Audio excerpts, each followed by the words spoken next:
वाशिम मध्ये वनोजा येथील संत्रा बागेंना स्पेन आणि पोर्तुगाल इथल्या परदेशी पाहुण्यांनी दिली भेट। संत्रा शेती व्यवस्थापन पद्धती आणि उत्पादकता वाढवण्यासाठी आधुनिक तंत्रज्ञानाचा वापर करणाऱ्यांवर शेतकऱ्यांना मार्गदर्शन। वाशिमच्या मालेगाव तालुक्यामध्ये उत्तरडोह इथं शेतातील विद्युत तारा झुकलेल्या अवस्थेत, तारांमुळे शेतकऱ्यांना शेतीत अनेक समस्या, तक्रार करूनही महावितरणकडून दुर्लक्ष। यवतमाळ जिल्ह्यामध्ये शेतकऱ्यांच्या विविध समस्यांसाठी महाराष्ट्र किसान सभा आक्रमक। किसान सभेचा पाटण बोरीत नायब तहसीलदार कार्यालयावर मोर्चा।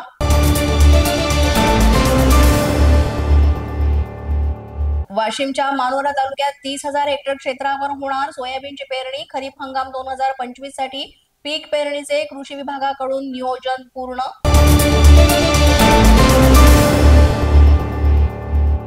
बुलढाण्यात पीक प्रत्यक्ष आणि प्रमाणित बियाणे वितरणासाठी महाडीबीटी होल्डरवरून अर्ज करण्याचा आवाहन। योजनेअंतर्गत तूर, मूग, उडीद, कापूस, सोयाबीन आणि तीळ या पिकांसाठी अर्ज करता येणार।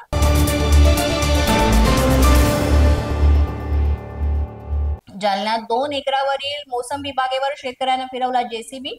उत्पादन खर्च निघत नसल्यानं 400 मोसंबीची झाडं शेतकऱ्यांकडून जमीनदोस्त।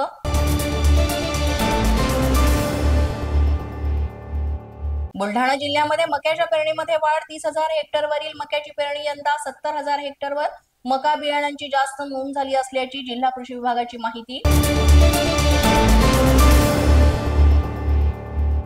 छत्रपती संभाजीनगर इथे शेतकरी योजनेतील पैसे रखडले। पैसे न मिळाल्यानं खरीप हंगामात शेतकऱ्यांना बियाणे, खत खरेदीची समस्या। आता या समस्येची दखल घेत लाभांच्या योजनेचे पैसे तात्काळ देण्याची मागणी।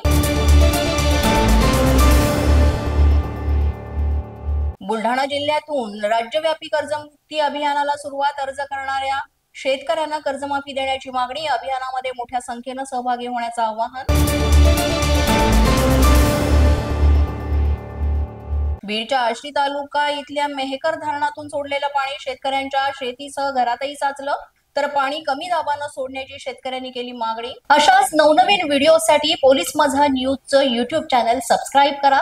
तसंच आमचं फेसबुक, इंस्टाग्राम आणि ट्विटर अकाउंट फॉलो करा। अधिक माहितीसाठी आमच्या www.polismazhanews.com या वेबसाईटला भेट द्या। पाहत रहा पोलीस माझा न्यूज।